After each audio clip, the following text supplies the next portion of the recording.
हमारे सभी YouTube family को बहुत बहुत जय जय श्री सीताराम।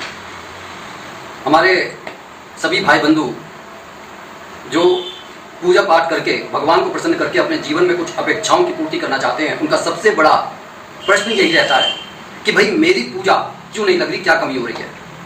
सबसे बड़ी कमी तो हम यही मानते हैं कि हम पूजा करते समय अगर हमारा मन पूरे ब्रह्मांड में घूम रहा है, कहने का ये अर्थ है कि आप पूजा करने के लिए बैठे लेकिन आपके दिमाग में ये चल रहा है कि सिलेंडर खाली हो गया है, उसे भरवाने जाना है, कि आज मेरी वहाँ पर मीटिंग है, वहाँ पर जाना है, कि घर में किस तरीके का कलह का वातावरण है कि मेरे को इसके पैसे लौटाने हैं या आज मेरे को किसी से पैसे लेने हैं। तो अगर इस तरीके का भाव लेकर आप पूजा कर रहे हैं तो समझ जाइए कि वहाँ पर आपके मन में जब स्थिरता नहीं है तो फिर क्या ही हो सकता है। ये तो हो गई एक बात। लेकिन दूसरी सबसे बड़ी और जरूरी बात यह है कि जब हम पूजा करने के बाद में उठते हैं तब भी भगवान के पास से हमारी निकटता हटनी नहीं चाहिए। हमारे को यह समझना चाहिए कि जहां भी आप खड़े हैं वहां पर एक जो आप जैसे कहते हैं ना सीसीटीवी कैमरे की आप सर्विलांस में हैं, वो जो प्रभु की आंखें आपको देख रही हैं। लेकिन बस हम ये समझते हैं कि अगर हम कुछ अच्छा काम करें तो प्रभु देख लें और अगर हम कुछ बुरा काम करें तो हम कहते हैं यार कौन ही देख रहा है। तो हमारे को यह समझना चाहिए कि इस बात से भी हमारी पूजा नहीं लगती है। और अगर हम किसी की बुराई करके उसमें आनंद लेते हैं तो समझ लीजिए कि आपकी सारी पूजा पाठ सब व्यर्थ जा रहा है। इसके लिए एक बहुत छोटी सी कहानी मैं आपसे शेयर करूंगा कि एक बार एक राजा ने अपने राजमहल में एक बहुत बड़े भोज का आयोजन करवाया और वहां पर बहुत सारे ब्राह्मणों के लिए खाना बन रहा था। जिस समय खाना बन रहा था उसी समय एक चील मरे हुए सांप को लेकर जो है आसमान से गुजर रही थी, उसी जगह से उसी स्थान पर से गुजर रही थी जहां पर खाना बन रहा था।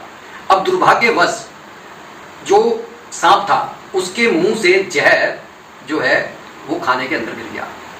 अब इसी खाने को रसोइये ने और अच्छी तरीके से फेंट कर बनाया था और राजा ने सभी ब्राह्मणों को वो खाना परोसा और इतने बड़े आयोजन में बहुत सारे ब्राह्मण मारे गए।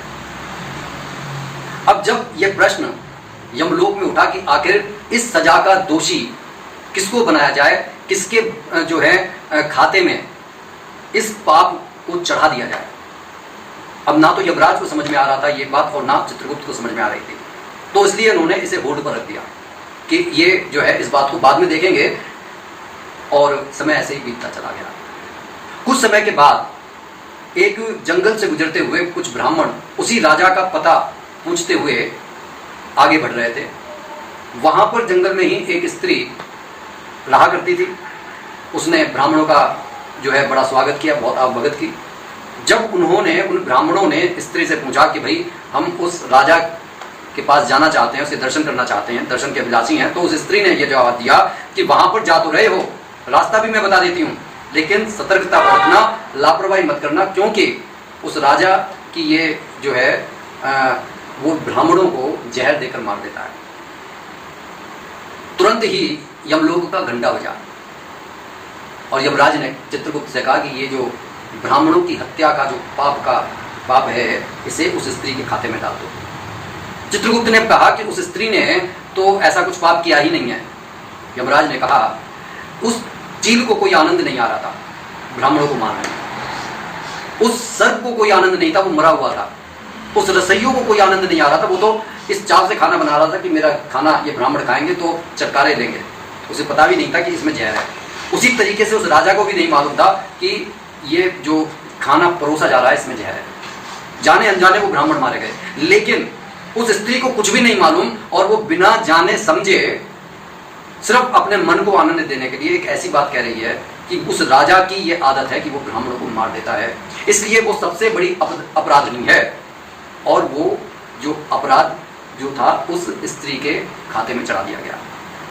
अगर हम ओवरऑल इस कहानी को देखें तो क्या आपको ये महसूस नहीं होता कि हम जाने अनजाने बहुत सारे डिसीजन अपने जीवन में ऐसे ही ले लेते हैं, हमें किसी के बारे में कुछ नहीं मालूम, लेकिन हम ये निर्णय बना लेते हैं कि उसने ऐसा कहा होगा, उसने ऐसा किया होगा, उसकी वजह से मेरे साथ ऐसा हुआ, उसकी वजह से मेरे सम्मान को ठेस पहुंची। तो ये जो सब बातें हैं उसके बाद में जब चार लोगों के बीच में बैठ कर की जाती है, फिर हम ये सोचते हैं कि यार हमने तो किसी का कुछ बुरा किया नहीं है, लेकिन हम ये भूल जाते हैं कि जाने अनजाने आप एक बहुत बड़ा पाप कर रहे हो सकता है कि इस पाप को अभी आपको दिखाई ना दे रहा हो, क्योंकि इस पाप में बड़े बुजुर्ग छोटे बड़े सभी सम्मिलित हो जाते हैं, लेकिन कभी ना कभी जीवन में ये पाप भुगतना पड़ेगा। आप ये कहकर अपने हाथ नहीं झाड़ सकते कि भाई मेरे साथ तो कुछ बुरा नहीं हुआ, बुरा हुआ है तो उसके साथ हुआ है, फलाने के साथ हुआ है, तो इसका मतलब वो बुरे हैं।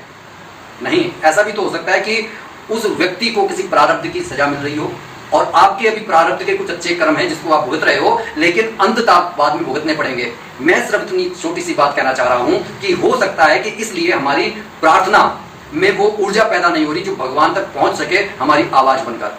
इसीलिए किसी ने बहुत अच्छी बात कही है। क्या कहा है? कहा कुछ इस तरीके से है कि राम नाम कड़वे लागे। कहने का मतलब चुगलखोरी में तो आदमी बड़ा आनंद लेता है। राम नाम कड़वे लागे, मीठे लागे दाम, और दुविधा में दोनों गए, माया मिली ना राम।